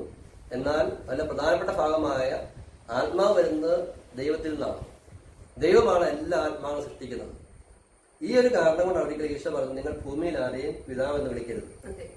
ഭൂമിയിൽ ആരെയും പിതാവ് എന്ന് വിളിക്കുന്ന പറഞ്ഞ അർത്ഥം എന്ന് പറഞ്ഞു കഴിഞ്ഞാൽ എല്ലാ ആത്മാക്കളുടെയും ജന്മം, എന്റെ സൃഷ്ടി എല്ലാം ദൈവത്തിൽ നിന്ന് വരുന്നതാണ്. കാരണം നമ്മളുടെ ശ്രേഷ്ഠ ഭാഗം ആത്മാവാണ്. അത് നേരിട്ട് സൃഷ്ടിക്കപ്പെടുന്നത് ദൈവത്തിൽ നിന്നാണ്. അത് മനുഷ്യനല്ല സൃഷ്ടിക്കുന്നത്. അതുകൊണ്ടാണ് നമ്മൾ ദൈവത്തെ യഥാർത്ഥത്തിൽ പിതാവ് എന്ന് വിളിക്കേണ്ടത്. ഈ ഒരു കാരണങ്ങൾ കൊണ്ടും യേശുക്രിസ്തുവിൽ നമ്മൾ ദത്തപുത്രരായിരിക്കുന്നതുകൊണ്ടുമാണ് നമ്മൾ ദൈവത്തെ യഥാർത്ഥത്തിൽ പിതാവ് എന്ന് വിളിക്കുന്നത്.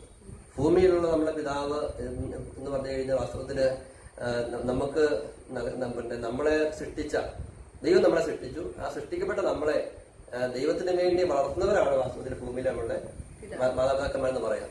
മാതാപിതാക്കന്മാരായ നമ്മളുടെ ദൗത്യം നമുക്ക് ലഭിക്കുന്ന കുഞ്ഞുങ്ങളെ, ദൈവത്തിന്റെ കുഞ്ഞുങ്ങളെ ദൈവത്തിന് വേണ്ടി വളർത്തി ദൈവ ഇഷ്ടപ്രകാരം വളർത്തുക എന്നതിന്റെ സൂചനയൊക്കെ ഈ ഭാഗങ്ങളുണ്ട്. ഓക്കെ, അടുത്തത് 368. ഇപ്പൊ ഒരു കാര്യം കൂടി ഇവിടെ ഉള്ളത്, ഇവിടെ പറയുന്നത് മനുഷ്യന്റെ ആത്മാവ് അനശ്വരമാണെന്ന് പറയുകയാണ്. മരണത്തിന് ശേഷം ഈ അന്ത്യവിധി സമയത്ത് നമ്മുടെ ശരീരങ്ങൾ ഉയർക്കും. അപ്പോൾ ചിലപ്പോഴൊക്കെ ഞാൻ സൂചിപ്പിക്കാറുണ്ട്, നമുക്ക് നിത്യജീവിതമുള്ളത് സ്വർഗത്തിൽ മാത്രമല്ല നരകത്തിൽ നിത്യജീവിതമുണ്ട്. കാരണം ഭൂമിയിൽ ജനിച്ചിട്ട് മരിക്കുന്ന സകല മനുഷ്യരും അന്ത്യവിധി നാൾ ഉയർക്കും, അവരുടെ ശരീരങ്ങൾ ഉയർക്കും. ഒന്നുകിൽ ഈ ശരീരത്തോടു കൂടി നമ്മൾ നിത്യമായി സ്വർഗത്തിലേക്ക് പോകും, അല്ലെങ്കിൽ നമ്മൾ നിത്യമായി നരകത്തിലേക്ക് പോകും. അപ്പോൾ നിത്യജീവൻ എന്നതുകൊണ്ട് കൃത്യമായിട്ട് സഭ അല്ലെങ്കിൽ ബൈബിൾ പഠിപ്പിക്കുന്നത് പിതാവിനോടും പുത്രനോടും പരിശുദ്ധാത്മാവോടൊപ്പമുള്ള ആ ജീവിതമാണ്. അതേസമയം തന്നെ നരകത്തിൽ നിത്യമായ എന്നുമുള്ള ജീവിതമുണ്ട്, പക്ഷെ അവിടെ ദൈവത്തിന്റെ സാന്നിധ്യമില്ല. അപ്പൊ നിത്യമായിട്ട് ജീവിക്കുക, എന്നും ജീവിക്കുക എന്ന് പറയുന്നതും നിത്യജീവൻ നമ്മുടെ വ്യത്യാസം നമ്മൾ ശരിക്കും മനസ്സിലാക്കണം. അത് പരിശുദ്ധ ത്രിത്വത്തോടൊപ്പമുള്ള ജീവിതം, ത്രിത്വം കൂടെ ഇല്ലാതുള്ള ജീവിതം, ഇത് രണ്ടും വ്യത്യസ്തമായ യാഥാർത്ഥ്യങ്ങളാണ്. 368 ഖണ്ഡിക. സഭയുടെ ആധ്യാത്മിക പാരമ്പര്യം ഹൃദയത്തിനും പ്രാധാന്യം കൽപ്പിക്കുന്നുണ്ട്. വിശുദ്ധ ഗ്രന്ഥ ഭാഷയിൽ ഹൃദയം ഒരുവന്റെ ഉണ്മയുടെ ആഴങ്ങളെ സൂചിപ്പിക്കുന്നു, അതായത് അഗാധ തലങ്ങളെ. ഇവിടെയാണ് ദൈവത്തിനു വേണ്ടിയോ ദൈവത്തിന് എതിരായോ വ്യക്തി തീരുമാനമെടുക്കുന്നത്. അപ്പൊ നമ്മള് ഈ ആധ്യാത്മിക ഭാഷയില് ഹൃദയം എന്ന് പറഞ്ഞാൽ ബയോളജിക്കൽ ഹൃദയമല്ല. അതിന്റെ സൂചന നമുക്ക് തന്നെ നമ്മുടെ കുടുംബങ്ങളിലുണ്ട്. നമ്മുടെ വീടുകളിൽ ത്രിഹൃദയത്തിന്റെയും വിമലഹൃദയത്തിന്റെയും ഫോട്ടോ ഉണ്ട്, പ്രധാനപ്പെട്ട ഫോട്ടോ ഇരിപ്പുണ്ട്. ഈശോയുടെ ഹൃദയം നിങ്ങൾ ചിത്രത്തിൽ എവിടെയാണ് കാണുന്നത്? ഈശോയുടെ മാതാവിന്റെയും ഹൃദയങ്ങൾ എവിടെ ഇരിക്കുന്നതായിട്ടാണ് കാണുന്നത്? സെൻട്രലാണ് നമ്മൾ കാണുന്നത്. അപ്പൊ വാസ്തവത്തിൽ ആധ്യാത്മിക ഭാഷയിൽ ഹൃദയം എന്നുകൊണ്ട് ഉദ്ദേശിക്കുന്നത് ഈ ബയോളജിക്കൽ ഹൃദയമല്ല, അതൊരു ആത്മീയ ഭാഷ തന്നെയാണ്. മനുഷ്യന്റെ ഏറ്റവും അഗാധമായ തലങ്ങളെ, അല്ലെങ്കിൽ ഏറ്റവും മനുഷ്യന്റെ സ്നേഹിക്കാൻ വേണ്ടി സൃഷ്ടിക്കപ്പെട്ട മനുഷ്യന്റെ ഏറ്റവും അഗാധ തലങ്ങളിലെ ആ സ്നേഹിക്കാൻ വേണ്ടിയും സ്നേഹം നൽകാൻ വേണ്ടിയുമുള്ള അഗാധ ആ ഭാവങ്ങളെ സൂചിപ്പിക്കുകയാണ്. അങ്ങനെ പറയുകയാണ്, ഇവിടെയാണ് മനുഷ്യൻ ദൈവത്തെ വേണമെങ്കിൽ സ്വീകരിക്കാതിരിക്കാനുമുള്ള തീരുമാനങ്ങളൊക്കെ എടുക്കുന്നതെന്ന് പറയുകയാണ്. ഹൃദയത്തിന് ആധ്യാത്മിക ഭാഷയിൽ നമുക്കറിയാം, നമ്മൾ എപ്പോഴും തന്നെ നമ്മുടെ ആധ്യാത്മിക ജീവിതത്തിൽ അനേകം പ്രാവശ്യം ഒരു ദിവസം തന്നെ പല പ്രാവശ്യം ഉപയോഗിക്കുന്ന ഒരു വാക്കാണ് ഹൃദയം. നിന്റെ നിശ്ചയം എവിടെയോ അവിടെയായിരിക്കും നിന്റെ ഹൃദയം എന്നൊക്കെ ഈശോ പറയുന്നത് ഇതിന് പ്രധാനപ്പെട്ടതാണ്. വാസ്തവത്തില് നമ്മളെന്ന വ്യക്തി ജീവിക്കുന്ന നമ്മുടെ ഹൃദയത്തിലാണ്. നമ്മളുടെ യഥാർത്ഥ വ്യക്തിത്വം നമ്മളുടെ ഹൃദയത്തിലാണ് ഇരിക്കുന്നത്. 369. പുരുഷനും സ്ത്രീയുമായി അവിടുന്ന് അവരെ സൃഷ്ടിച്ചു. സമത്വവും ഭേദവും ദൈവ നിശ്ചിതം. ഇതാണ് ഖണ്ഡിങ്. താഴെയുള്ള ഭാഗം വായിക്കാവേ. പുരുഷനും സ്ത്രീയും സൃഷ്ടിക്കപ്പെട്ടവരാണ്, അതായത് അവർ ദൈവ നിശ്ചിതരാണ്. ഒരു ഭാഗത്ത് മനുഷ്യ വ്യക്തികൾ എന്ന നിലയ്ക്ക് അവർ പൂർണ്ണ സമത്വം ഉള്ളവർ ആകുന്നു. സ്ത്രീയെയും പുരുഷനെയും ദൈവം സൃഷ്ടിച്ചു, ദൈവനിശ്ചിതരാണ്, അവർ ദൈവനിശ്ചയപ്രകാരം സൃഷ്ടിക്കപ്പെട്ടു. ഇനി പറയുകയാണ്, ദൈവം സൃഷ്ടിച്ചു എന്നതുകൊണ്ട് സ്ത്രീക്കും പുരുഷനും ഒരാൾക്ക് ദൈവത്തിന് മുമ്പിൽ പൂർണ്ണ സമത്വമുണ്ട് എന്ന് പറയുകയാണ്. മറുഭാഗത്ത് അവരുടെ പ്രത്യേക ഉണ്മകളിൽ അവർ പുരുഷനും സ്ത്രീയുമാകുന്നു. പുരുഷനായിരിക്കുന്നതും സ്ത്രീ ആയിരിക്കുന്നതും നല്ലതും ദൈവനിശ്ചിതവുമാകുന്നു. അത് ഇപ്പൊ ഒരു സമത്വമുണ്ടെന്ന് പറയുമ്പോൾ തന്നെയും ഒരേ സമയത്ത് സമത്വം ഉള്ളപ്പോൾ തന്നെ അവർ സ്ത്രീയും പുരുഷനുമായിരിക്കുന്നതുകൊണ്ട് അതിൻ്റെതായ വ്യത്യസ്തതകളുമുണ്ട്. വ്യത്യസ്തമായ ഉത്തരവാദിത്തങ്ങൾ അതെല്ലാം സൂചിപ്പിക്കുകയാണ്. പുരുഷനും സ്ത്രീയും എടുത്തു മാറ്റാനാകാത്ത മഹാത്മ്യത്തിന്റെ ഉടമകളാണ്. ഈ മഹാത്മ്യം സൃഷ്ടാവായ ദൈവത്തിൽ നിന്ന് അവർക്ക് നേരിട്ട് ലഭിക്കുന്നതാണ്. സ്ത്രീക്കും പുരുഷനുമുള്ള മാഹാത്മ്യം അത് വളരെ ശ്രേഷ്ഠം. നേരത്തെ നമ്മൾ മനുഷ്യനുണ്ടെന്ന് പറയുന്ന മാഹാത്മ്യം അല്ല ഇവിടെ ആ സ്ത്രീക്കും പുരുഷനും ഉണ്ട്, ഓരോരുത്തർക്കും ഉണ്ട്. അത് ആർക്ക് കൊടുക്കുന്നതല്ല, ദൈവം തന്നെ അവർക്ക് കൊടുക്കുന്നതാണ്. പുരുഷനും സ്ത്രീയും ദൈവഛായയിൽ ഒരേ മഹാത്മ്യം ഉള്ളവരാണ്. അതാണ് പ്രധാനപ്പെട്ട കാര്യം. എന്തുകൊണ്ടാണ് സ്ത്രീക്കും പുരുഷനും തുല്യ മഹാത്മ്യം എന്ന് ചോദിച്ചു കഴിഞ്ഞാൽ അത് ദൈവവുമായിട്ട് ബന്ധപ്പെടുത്തി നമുക്ക് പറയാൻ പറ്റുകയുള്ളൂ. അല്ലാതെ എന്തിനും കഴിവിന്റെ കാര്യത്തിലോ പിന്നെ വസ്ത്രധാരണമോ കഴിവോ ചെയ്യുന്ന ജോലികളിലെ സമ്മാനതയൊന്നും അല്ലത്, ദൈവത്തിന്റെ ഒരേ മഹാത്മ്യമാണ് സൂചന. അവിടെ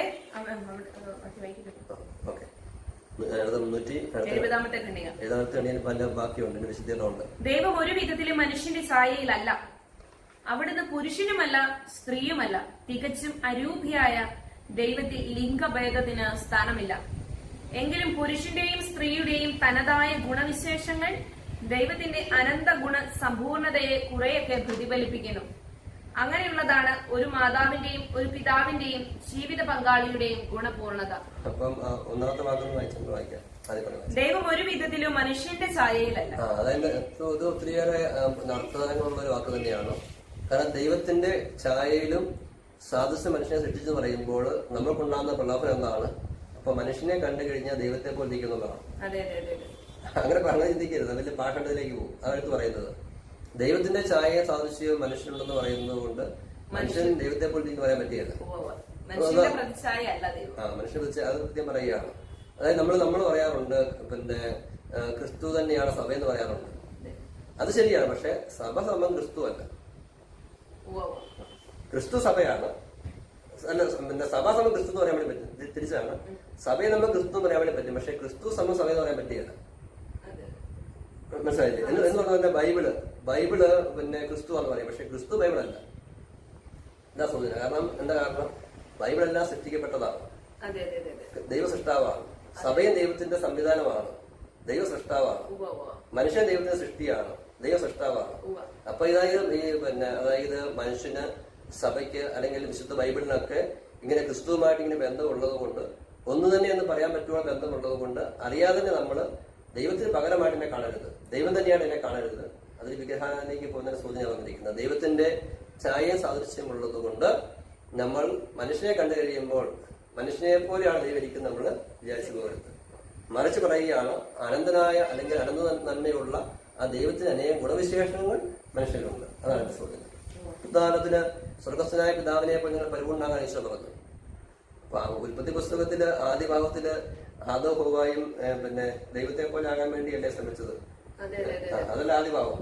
എന്നിട്ട് ഈശോ എന്ന് പറയുന്നത് എന്താണ്? അതന്നെ ഈശോ എന്ന് പറയുന്നത് സ്വർഗസ്ഥനായ പിതാവിനെ പോലെ ആകാൻ ഈശോ പറയുന്നത്. ആദോ ഹവ്വ ചെയ്തപ്പോൾ അത് പാവമായി പോയി. അത് ഈശോ ചെയ്യാൻ വേണ്ടി പറയുന്നു. അവിടെ വ്യത്യാസം എന്താ ഉള്ളത്? ആദോ ഹവ്വായും രണ്ട് കാര്യങ്ങളുണ്ട്. അത് പിന്നീട് മറ്റൊരു ക്ലാസ്സിൽ പറയാം. ഒന്നുള്ളത്, എല്ലാം സൃഷ്ടിച്ച ആ ദൈവം ഉണ്ടല്ലോ, ആ ദൈവത്തെ പോലെ ആകാൻ വേണ്ടിയാണ് സൃഷ്ടാവാ ദൈവം ഉണ്ടല്ലോ, ആ ദൈവത്തെ പോലെ എല്ലാം സൃഷ്ടിക്കാൻ വേണ്ടി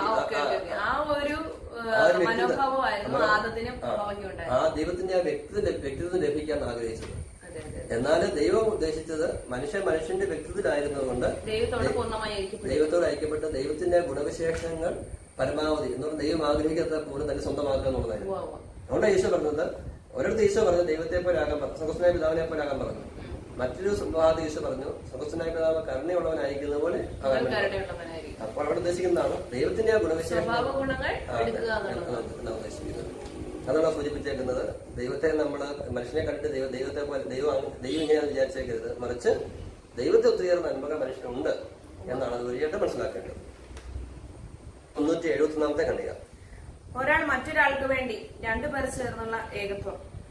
അതിലെ രണ്ടാമത്തെ സെന്റൻസ് ആണ് വായിക്കുന്നത്. മനുഷ്യൻ ഏകനായിരിക്കുന്നത് നന്നല്ല, അവന് ചേർന്ന തുണയെ ഞാൻ നൽകും. മൃഗങ്ങൾക്കൊന്നിനും മനുഷ്യന്റെ പങ്കാളികളാകാൻ കഴിയില്ല. അതായത് മനുഷ്യൻ ഏകനായിരിക്കുന്നത് നന്നല്ല എന്ന് പറയുന്നതിനേക്കാൾ നല്ലത് അവന് നല്ലതിനല്ല എന്ന് പറയാനാ തോന്നുന്നത്. കാരണം നമുക്കറിയാം, ഈ ആദ്യഭാവത്തില് ഹവ്വ എങ്ങനെയാ പെട്ടത്? ആദം കൂടെ ഇല്ലായിരുന്നു. ഒന്നെങ്കിൽ നമുക്ക് എങ്ങനെ വേണമോ ചിന്തിക്കാം. ഹവ്വ ആദ്യത്തിലെടുത്ത് മാറി നടന്നു, അല്ലെങ്കിൽ ആദാം ശ്രദ്ധിക്കാതിരുന്നത് കൊണ്ട് ഹവ്വ മാറുന്ന സമയത്താണ് സാത്താൻ വന്ന് പിന്നെ അവരെ പ്രലോഭിപ്പിക്കുന്നത്. അതായത് സാത്താന്റെ പ്രലോഭനമുണ്ടായി മനുഷ്യൻ നശിച്ചു പോയത് എപ്പോഴാണ്? അവര് രണ്ടായി നിന്ന സമയത്താണ്. ഒന്നായി നിൽക്കേണ്ട വ്യക്തികള് രണ്ടായി നിന്ന സമയത്താണ് അവൻ നശിച്ചു പോയത്. അപ്പൊ മനുഷ്യന് ഏകനായിരിക്കുന്നത് അവന് നല്ലതെന്ന് പറഞ്ഞാൽ നല്ലതിനല്ല, അവന് അപകടമാണ്. അപ്പൊ നമുക്ക് വാസ്തവത്തില് ഈ ഒരു അങ്ങോട്ടും ഇങ്ങോട്ടുമുള്ള മനുഷ്യന്റെ ആവശ്യകതയെ സൂചിപ്പിക്കുകയാണ് അവിടെ. ഓരോരുത്തർക്കും ഒരു തനതായ വ്യക്തിത്വം പൂർണ്ണത ഉണ്ടെങ്കിൽ തന്നെയും മറ്റു വ്യക്തികളുമായുള്ള ബന്ധം കൊണ്ട് മാത്രം ഈ പൂർണ്ണതയിൽ നിലനിൽക്കാൻ പറ്റുന്ന രീതിയിലും വളരാൻ പറ്റുന്ന രീതിയിലുമാണ് ദൈവം ഭൂമിയെ സൃഷ്ടിച്ചിരിക്കുന്നത്. അപ്പൊ അതുകൊണ്ട് ആദവും ഹവ്വയും അവരിൽ തന്നെ പൂർണ്ണമാണെങ്കിൽ തന്നെയും അവരുടെ പൂർണ്ണത അത് നിലനിൽക്കുന്നതും അതിൽ മെച്ചപ്പെടുന്നതും പരസ്പരമുള്ള ബന്ധത്തിൽ കൂടിയാണ്. ഈ മാറുനിൽപ്പ് വാസ്തവത്തിൽ അവരെ കൂടുതൽ മോശമായിട്ട് കൊണ്ടുവരികയുള്ളതെന്ന് സൂചനയാണത്. 372 വായിച്ചത്. അല്ല, 71 ഒരു കാര്യം കൂടി പറയാനായിട്ട് പെട്ടെന്ന് തോന്നുന്നു. ഉൽപ്പത്തി പുസ്തകമായിട്ട് ബന്ധപ്പെട്ട് തന്നെയാണ്. ഉൽപ്പത്തി പുസ്തകം നമ്മൾ ശ്രദ്ധിച്ചാൽ മനസ്സിലാവും, ദൈവം ആദ്യമേ ആദ്യത്തെ മനുഷ്യൻ, ആ മനുഷ്യന്റെ അടുത്തേക്ക് ദൈവം എല്ലാ സൃഷ്ടിജാലങ്ങളെയും കൊണ്ടുവന്നു എന്ന് വായിക്കുന്നുണ്ട്. രണ്ടാം അധ്യായത്തിന്റെ ഒരു 17 തൊട്ട് വായിക്കുന്നുണ്ട്. അപ്പൊ ഈ ആദ്യ മനുഷ്യന്റെ അടുത്തേക്ക് ദൈവം തന്നെ എല്ലാ സൃഷ്ടിജാലങ്ങളും കൊണ്ടുവന്നു. അവിടെ എഴുതിയിട്ടുണ്ട്. പക്ഷെ മനുഷ്യനെല്ലാം കണ്ടിട്ടും മനുഷ്യന് തനിക്ക് പറ്റിയൊരു തുണയില്ലാത്തതുകൊണ്ട് മനുഷ്യന് അസ്വസ്ഥനായിരുന്നു. അതായത് ദൈവം അവനുണ്ട്, പർദീസായുണ്ട്, സകല സൃഷ്ടിജാലങ്ങളും അവനുണ്ട്. പക്ഷെ തന്നെപ്പോൾ തന്നെ ഒരു തുണയില്ലാത്തതുകൊണ്ട്, തന്നെപ്പോൾ തന്നെ മറ്റു മനുഷ്യനില്ലാത്തതുകൊണ്ട് അവൻ അസ്വസ്ഥനായിരുന്നു. എന്താ സൂചിപ്പിക്കുന്നത്? അതായത് ദൈവമുണ്ടെങ്കിലും എല്ലാ സൃഷ്ടിജാലങ്ങളും ഉണ്ടെങ്കിലും നമുക്ക് സ്നേഹിക്കാൻ വേണ്ടിയും നമ്മെ സ്നേഹിക്കാൻ വേണ്ടിയും മറ്റൊരു മനുഷ്യന്റെ അത്യാവശ്യതയാണ് സൂചിപ്പിക്കുന്നത്. വളരെ നമുക്ക് ഓക്സിജൻ പോലെ തന്നെ. ഇപ്പൊ നമ്മൾ വാസ്തവത്തിൽ ഇവിടെ ഭൂമിയിൽ മനുഷ്യനെ പോലെ ഇരിക്കുന്നത് മനുഷ്യൻ നമ്മൾ ജനിച്ചുകൊണ്ട് മാത്രമല്ല, നമ്മൾ മറ്റു മനുഷ്യനെ കൂടെ താമസിക്കുന്നത് കൂടിയാണ്. നമ്മളെ പിടിച്ചു കൊണ്ടുപോയി വേറെ ഏതെങ്കിലും വല്ല മൃഗങ്ങളെ കൊണ്ടിട്ട് കഴിഞ്ഞാൽ ഒരുപക്ഷെ ഒരുപക്ഷെയല്ല, അങ്ങനെ പോലും സംഭവം നടന്നിട്ടുണ്ട്. ബീഹാറിലെ മറ്റോ ഒരു കുട്ടിയെ, ഒരു ആദിവാസി കുടുംബത്തിലെ കുട്ടിയെ മറ്റോ ചെന്നായ്ക്കൾ വന്ന് കാട്ടിലേക്ക് എടുത്തുകൊണ്ട് പോയി ചെറുപ്പകാലത്ത്. കുറച്ച് വർഷങ്ങൾക്ക് ശേഷം നായാട്ടിന് പോയ നായാട്ടുകാർ കണ്ടത് ഈ ചെന്നായ്ക്കളുടെ ഇടയ്ക്ക് കണ്ടു കഴിഞ്ഞാൽ മനുഷ്യനെ പോലെ ഇരിക്കുന്നു, സ്വരം ഇടുന്നതും നടക്കുന്നതൊക്കെ ചെന്നായെ പോലെയാണ്, ആ നടപ്പും സ്വരം ഇടുന്നതൊക്കെ.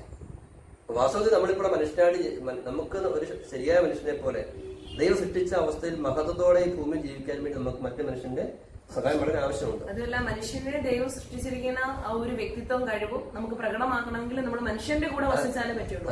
അടുത്ത 372 ഖണ്ഡികയെ, ഒരാൾക്ക് മറ്റേയാൾ എന്ന വിധത്തിൽ പുരുഷനെയും സ്ത്രീയെയും ദൈവം സൃഷ്ടിച്ചു.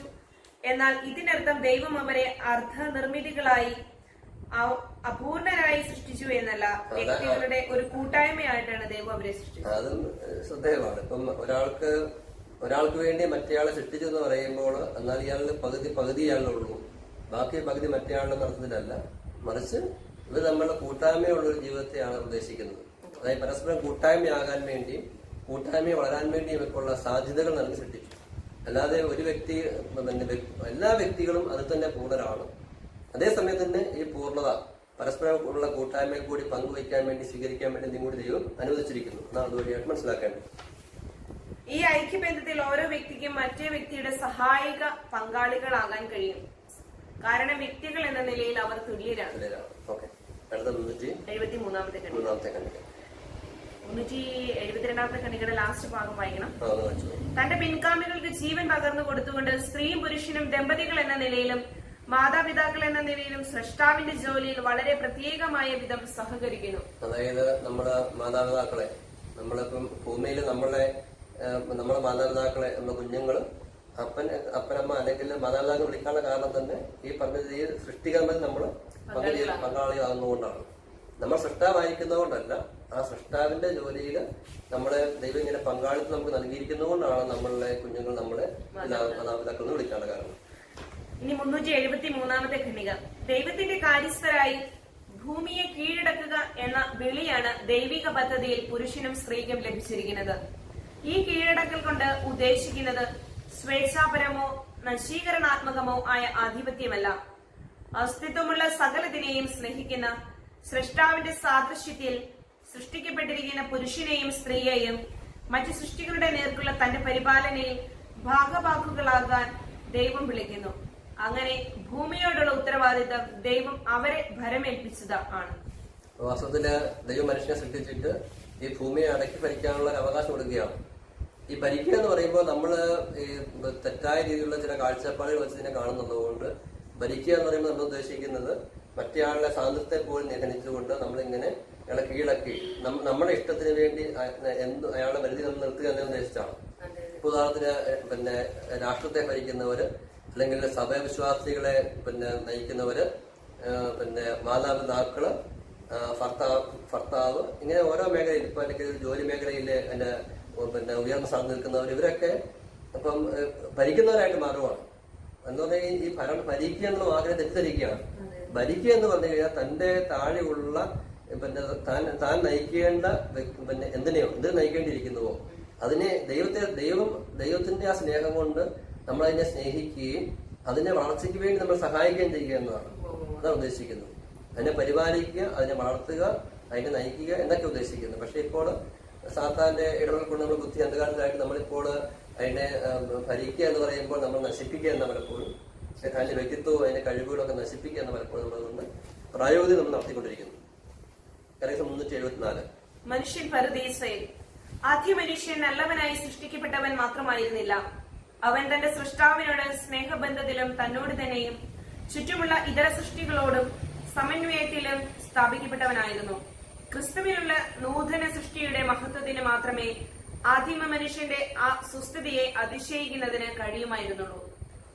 താൻ സൃഷ്ടിച്ച മനുഷ്യനെ ദൈവം പർദീസയിലാക്കുകയാണ്. ആ പർദീസയിലായിരുന്ന മനുഷ്യന്റെ സൗഭാഗ്യം പറയുകയാണ് എന്ന് വായിക്കുന്നത്. ആ സൗഭാഗ്യാവസ്ഥന്റെ കേരളം. ആദ്യ മനുഷ്യൻ നല്ലവനായി സൃഷ്ടിക്കപ്പെട്ടവൻ മാത്രമായിരുന്നില്ല. അവൻ തന്റെ സൃഷ്ടാവിനോട് സ്നേഹബന്ധത്തിലും തന്നോട് തന്നെയും ചുറ്റുമുള്ള ഇതര സൃഷ്ടികളോടും സമന്വയത്തിലും സ്ഥാപിക്കപ്പെട്ടവനായിരുന്നു.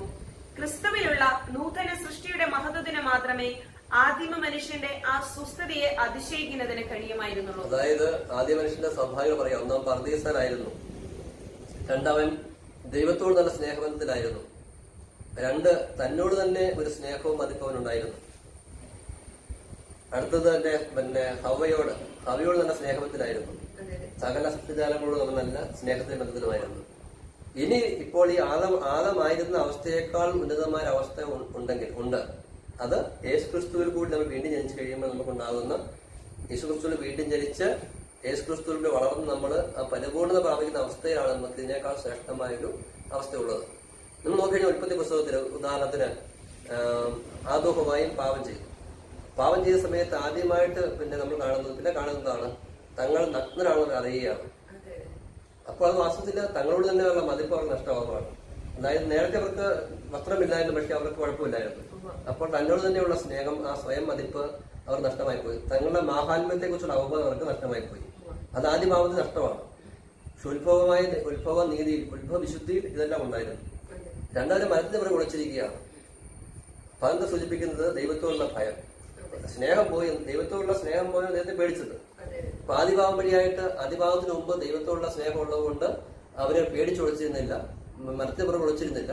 ഇപ്പോൾ തങ്ങൾ നഗ്നനായി നമുക്ക് തോന്നലുണ്ടാകുന്നു, മരത്തിന് പുറകെ ഒളിക്കുന്നു. പിന്നെ എന്താണ്, നീ എനിക്കെന്ന സ്ത്രീയെ കുറ്റപ്പെടുത്തുന്നു. അങ്ങനെ ആ ആദിഭാവത്തിന് മുമ്പുണ്ടായ നല്ലൊരു താളം, പക്ഷെ ആദിഭാവത്തോട് എല്ലാം നഷ്ടപ്പെടുന്നു. ഇവിടെ നമ്മൾ നല്ല നഷ്ടപ്പെടുന്നതിനെ കുറിച്ചല്ല പറഞ്ഞു വരുന്നത്. ആദിഭാവത്തിന് മുമ്പ് ദൈവത്തോട്, തന്നോട് തന്നെ, ചുറ്റുമുള്ള എന്നോട് നല്ലൊരു സ്നേഹത്തിന്റെ താളക്രമം ഉണ്ടായിരുന്നതിന് സൂചനയാണത്. ഇതിനേക്കാൾ ശ്രേഷ്ഠമായ അവസ്ഥ ഇനി മനുഷ്യന് ലഭിക്കുന്നത് യേശുക്രിസ്തു വഴി വീണ്ടും ജനിച്ച് യേശുക്രിസ്തുവിൽ പോയി വളർന്ന് വിശുദ്ധനായി കഴിയുമ്പോൾ, പരിപൂർണനായി കഴിയുമ്പോൾ അത്രമാണ്. അതാണ് പഠിപ്പിക്കുന്നത്. അടുത്ത ഖണ്ഡിക 375-ാമത്തെ ഖണ്ഡിക. 375-ാമത്തെ ഖണ്ഡികയുടെ 2ാമത്തെ സെന്റൻസ് ആണ് വായിക്കുന്നത്. നമ്മുടെ ആദ്യ മാതാപിതാക്കന്മാരായ ആദവും ഹവ്വയും വിശുദ്ധിയുടെയും നീതിയുടെയും ഉത്ഭവാവസ്ഥയിൽ പ്രതിഷ്ഠിക്കപ്പെട്ടു. ഉത്ഭവ വിശുദ്ധിയുടെ ഈ കൃപാവരം ദൈവിക ജീവനിലുള്ള ഭാഗഭാഗിത്വം തന്നെയായിരുന്നു. അതായത് ആദവും ഹവ്വയും ഉത്ഭവ വിശുദ്ധിയിൽ, ഉത്ഭവ നീതിയിൽ സൃഷ്ടിക്കപ്പെട്ടു എന്ന് പറഞ്ഞു കഴിഞ്ഞാല് പല അർത്ഥങ്ങളുണ്ട്. ഒന്ന്, അവരുടെ അവർ സൃഷ്ടിക്കപ്പെട്ട അവസ്ഥയിൽ അവർ വിശുദ്ധിയിലായിരുന്നു. എന്നാൽ ആ വിശുദ്ധി ദൈവത്തിന്റെ തന്നെ കൃപ കൊണ്ട് കൂടുതൽ വളരാവുന്ന അവസ്ഥയിലായിരുന്നു. അതാണ് ഉത്ഭവ വിശുദ്ധി എന്ന് പറയുമ്പോൾ രണ്ടർത്ഥമുണ്ട്. ഒന്ന്, ഡയറക്റ്റ് അർത്ഥം, അവർ ഉത്ഭവിച്ച സമയത്ത് തന്നെ അവർ വിശുദ്ധിയിലായിരുന്നു. ഇപ്പൊ മാതാവിന് നമ്മൾ അമലവർഷം എന്ന് പറയാറില്ലേ, ആ ഒരു വാക്കുകൂടെ അവരെ കുറിച്ച് പറയാം. ഇവർ വേണമെങ്കിൽ ജനിച്ച സമയത്ത് പാവമില്ലാത്തവരല്ലേ. ഭൂമിയിൽ ജനിച്ചു വീണ 4 പേർക്ക് പാവമില്ലാത്തതുള്ളൂ. ഒന്ന് ഈശോയും മാതാവ്. അപ്പോൾ യാദോ ഹവ്വായും ആ ഉത്ഭവ വിശുദ്ധിയിലായിരുന്നു. പക്ഷെ ഉത്ഭവ വിശുദ്ധി വീണ്ടും ദൈവത്തിന്റെ കൃപ കൊണ്ട് കൂടുതൽ വളരാവുന്ന അവസ്ഥയിലായിരുന്നു. അത് നമ്മൾ നേരത്തെ കണ്ടായിരുന്നു. സഞ്ചരിച്ചുകൊണ്ടിരിക്കുന്ന അല്ലെങ്കിൽ കൂടുതൽ പൂർണ്ണത പ്രാപിക്കാവുന്ന ഒരു രീതിയിലാണ് ദൈവം എല്ലാത്തിനെയും സൃഷ്ടിച്ചിരുന്നത്. അടുത്തത് 376-ാമത്തെ ഖണ്ഡിക അല്ലേ. ഈ കൃപാവരത്തിന്റെ തേജസ് മൂലം മനുഷ്യ ജീവിതത്തിന്റെ എല്ലാ മാനങ്ങളും പ്രശാന്തമായിരുന്നു. ആദിമ മനുഷ്യൻ ദൈവവുമായി ഗാഢമായ സ്നേഹൈക്യം പുലർത്തിയിരുന്ന കാലത്തോളം അവന് സഹിക്കുകയോ മരിക്കുകയോ വേണ്ടിയിരുന്നില്ല. മനുഷ്യ വ്യക്തിയുടെ ആന്തരിക പൊരുത്തവും സ്ത്രീയും പുരുഷനും തമ്മിലുള്ള പൊരുത്തവും ആദിമ ദമ്പതികളും സർവ്വസൃഷ്ടികളും തമ്മിലുള്ള പൊരുത്തവും ഉണ്ടായിരുന്ന അവസ്ഥയെ ഉത്ഭവനീതി എന്ന് വിളിക്കുന്നു. പാപം ചെയ്യുന്നതിന് മുമ്പ് തന്നോട് തന്നെയും മറ്റുള്ളവരോടും പ്രകൃതിയോടും നല്ല മനുഷ്യൻ നല്ല പൊരുത്തത്തിലായിരുന്നു. ആദിഭാവം വഴി ഇതെല്ലാം നഷ്ടമായി. അപ്പൊ ആദിഭാവത്തിന് മനുഷ്യന് പാപം ചെയ്തതിനു മുമ്പ് എത്രമാത്രം മഹോന്നത അവസ്ഥയിലാണ് ദൈവം അവനെ വ്യക്തിപരമായി സൃഷ്ടിച്ചിരുന്നത്, അവനെ ദൈവം ആക്കിയിരുന്നത് എന്നെല്ലാം അതിന്റെ സൂചന ഇപ്പോൾ കാണുന്നത്. 376-ാമത്തെ ഖണ്ഡിക. 376 വായിച്ചു. ഇനി 379 കണ്ടിക. ദൈവിക പദ്ധതിയിൽ മനുഷ്യനു വേണ്ടി മുൻകൂട്ടി നിശ്ചയിക്കപ്പെട്ടിരുന്ന ഉത്ഭവനീതിയുടെ സമന്വയം മുഴുവനും നമ്മുടെ ആദ്യ മാതാപിതാക്കന്മാരുടെ പാപം മൂലം നഷ്ടമായി. ലാസ്റ്റ് പറഞ്ഞു വയ്ക്കുന്നത്. അപ്പൊ ഇന്നത്തെ ഈ എപ്പിസോഡ് അല്ലെങ്കിൽ ഇന്നത്തെ നമ്മുടെ അവസാനത്തെ കണ്ണിക ഇനിയുള്ളത് സംഗ്രഹ കണ്ണികളാണ്. അല്ലാതെയുള്ള കണ്ണിയുടെ അവസാനം പറഞ്ഞു വയ്ക്കുന്നത് ഇത്രമാത്രം മഹത്വവാനായ മനുഷ്യനെ സൃഷ്ടിച്ചു, മഹത്വപരമായ അവസ്ഥയിലേക്ക് മനുഷ്യനെ ആക്കി, നല്ല താളക്രമത്തിനായിരുന്നു. ഇത്രമാത്രം ഈ കാര്യങ്ങളിൽ ഇപ്പൊ നമ്മൾ ഇന്നത്തെ എപ്പിസോഡിൽ എന്തെല്ലാം മഹത്വം മനുഷ്യനെ ബന്ധപ്പെടുത്തി കണ്ടുവോ, ഈ മഹത്വം മുഴുവൻ അവന് ആദ്യ ഭാവത്തോടുകൂടി നഷ്ടമായി. അതാണ് അവിടെ സൂചിപ്പിക്കുന്നത്. ഇനി അവസാനമുള്ള സംഗ്രഹ കണ്ണികളാണ് ഉപസംഹാരമായിട്ട് നമുക്ക് എന്താണ് പറയുന്നത്. ഇന്ന് നമ്മൾ കണ്ട കാര്യം ദൈവത്തിന്റെ സൃഷ്ടിയായ മനുഷ്യനെ കുറിച്ചായിരുന്നു. ഇതിൽ നമ്മൾ പ്രധാനമായി ചിന്തിച്ചത് മനുഷ്യൻ പൂർണ്ണമായും ദൈവത്തിന് വേണ്ടി സൃഷ്ടിക്കപ്പെട്ടതാണ്. എന്നാൽ ഭൂമിയിലുള്ള മറ്റു സൃഷ്ടികളാകട്ടെ മനുഷ്യന് വേണ്ടി സൃഷ്ടിക്കപ്പെട്ടതും ആണ്. വീണ്ടും നമ്മൾ കണ്ട കാര്യം മനുഷ്യന് ഒരു ആത്മാവും ശരീരവുമുണ്ട്. ഈ ശരീരത്തെ വെച്ച് നോക്കുമ്പോൾ ആത്മാവിനാണ് കൂടുതൽ പ്രാധാന്യം എന്ന് കണ്ടു. അതുപോലെ ദൈവം മനുഷ്യരെ സ്ത്രീയും പുരുഷനുമായി സൃഷ്ടിച്ചു എന്ന് കണ്ടു. ഇനി ഈ സ്ത്രീയും പുരുഷനുമായി സൃഷ്ടിച്ച മനുഷ്യരെ ദൈവം പരദീസയിലാക്കി. ഈ പരദീസയിലായിരുന്ന മനുഷ്യൻ എല്ലാ കാര്യവും, അതായത് ഭൂമിയിലെ സകല കാര്യങ്ങളോടും അവർ തമ്മിലും അവർ ദൈവവുമായിട്ടും ഒരു താളക്രമത്തിലായിരുന്നു എന്ന് കണ്ടു. ഇനി ഈ താളക്രമം തെറ്റിയത് എങ്ങനെയാണെന്ന് ചോദിച്ചാൽ ആദ്യ പാപം കടന്നു വന്നത് മൂലമാണ് ഈ താളക്രമം തെറ്റിയത് എന്ന് കണ്ടു. അപ്പൊ ഇനി എന്താണ് ഹോംവർക്ക് എന്ന് പറയാമോ? ഇന്നത്തെ ഹോംവർക്ക് 380 കണ്ണിക, ആ സംഗ്രഹത്തിന്റെ ആദ്യത്തെ കണ്ണിക 380 അല്ലേ. ദൈവമേ, അങ്ങ് മനുഷ്യനെ അങ്ങയുടെ സാദൃശ്യത്തിൽ തന്നെ സൃഷ്ടിക്കുകയും സൃഷ്ടാവായ അങ്ങയെ സേവിക്കുവാനും സർവസൃഷ്ടികളുടെയും മേൽ അധീശത്വം സ്ഥാപിക്കുവാനും വേണ്ടി അവനെ ലോകം മുഴുവന്റെയും അധിപതിയായി സ്ഥാപിക്കുകയും ചെയ്തു. പ്രിയപ്പെട്ടവരെ, ഇപ്പം ഹോംവർക്ക് ലഭിച്ചു. കഴിഞ്ഞ ദിവസത്തെ ഇപ്പൊ 17ാമത്തെ എപ്പിസോഡ് അല്ലേ. അപ്പൊ ഒരു 17 പ്രബോധനങ്ങൾ ഇപ്പോൾ നിങ്ങൾ കാണാൻ പഠിച്ചിട്ടുണ്ട്. ആ പ്രബോധനങ്ങൾ നമ്മൾ ആദ്യ എപ്പിസോഡ് 2 എപ്പിസോഡ് പറഞ്ഞതാണ്. നമ്മുടെ കാറ്റഗിസം പഠിക്കുന്നതിന്റെ ആത്മീയമായ ലക്ഷ്യം ഒന്ന്, നമുക്ക് ദൈവികമായ ജ്ഞാനം നേടാൻ വേണ്ടിയാണ്. 2, ഈ ജ്ഞാനത്തിലൂടെ നമ്മൾ സ്നേഹപൂർണ്ണതയിലേക്ക് വരണം. കാരണം നമ്മുടെ ആത്യന്തികമായ ലക്ഷ്യം സ്നേഹത്തിന്റെ പൂർണ്ണത വഴിയായിട്ട് ത്രിത്വൈക ദൈവത്തിൽ ഒന്നായി ചേരുക എന്നതാണ്. ഒരു പഠനമായിട്ട് നമ്മളിതിനെ അവസാനിപ്പിക്കരുത്. തീർച്ചയായും പഠനം ആവശ്യമുണ്ട്. പ്രത്യേകിച്ച് ഇന്നുള്ള കാലഘട്ടങ്ങളിൽ ആദ്യ ഭാഗത്ത് സൂചിപ്പിച്ചതുപോലെ തെറ്റായ ഒത്തിരി പ്രബോധനങ്ങൾ, പ്രത്യേകിച്ച് കത്തോലിക്കാ സഭയെക്കുറിച്ചും കാറ്റഗിസത്തെക്കുറിച്ചും പഠിപ്പിക്കുന്ന വ്യക്തികൾ പോലും വളരെ തെറ്റായിട്ടുള്ള സഭാവിരുദ്ധമായ പ്രബോധനങ്ങൾ നൽകിക്കൊണ്ടിരിക്കുന്ന ഈ പശ്ചാത്തലത്തിൽ സഭയുടെ സത്യപ്രമാണം അറിഞ്ഞിരിക്കേണ്ട അത്യാവശ്യമുണ്ട്. സൂചിപ്പിച്ചതുപോലെ നിങ്ങൾ ഇത് മനസ്സിലാക്കുക. നിങ്ങളുടെ മറ്റു ബന്ധുക്കളിലേക്ക്, നിങ്ങളുടെ സ്നേഹിതരിലേക്ക്, വാട്സപ്പ് ഗ്രൂപ്പിലേക്ക് എല്ലാം ഇത് കൂടുതലായി ഷെയർ ചെയ്ത് അനേകം പേരെ സഭാ സ്നേഹത്തിലേക്കും അതുവഴി ദൈവസ്നേഹം വളർത്താൻ കൃത്യമായിട്ട് ശ്രദ്ധിക്കുക. പ്രാർത്ഥിച്ചുകൊണ്ട് അവസാനിപ്പിക്കുക. കർത്താവായ ഈശോയെ,